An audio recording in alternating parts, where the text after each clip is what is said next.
აი დუბაიში რომ მოხდა ვიღაცა ერთმა ქართველმა პირდაპირ ახალა ისაც საჭირო იყო. ხო და ჩვენ ზუსტად ესე უნდა ვიმოქმედოთ, რომ ყველა ამ გამყალბებლებს, ვინც მას ეხმარებათ, ყველგან უნდა დახვდეთ და უნდა უთხრათ თავისი სათქმელი. ავტობუსში იქნება თუ სადაც. თუ ამის საშუალება მოგვეცემა.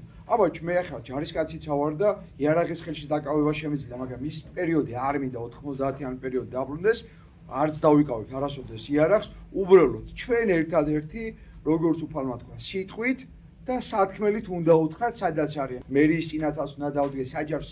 ეგ არის საბრძოლო, ეს არის ომი არის. უბრალოდ ჩვენ ამ დროს იარაღი არ გვიკავია. ჩვენ ამ დროს გვჭირდება ბევრი მოხალისეები, ბევრი მებრძოლები, სადაც დავდგებით. მე კიდევ ერთხელ ვთქვი თავიდანვე, რომ ბევრ საჯარო მოხელეს ეშინია გამოსვლა.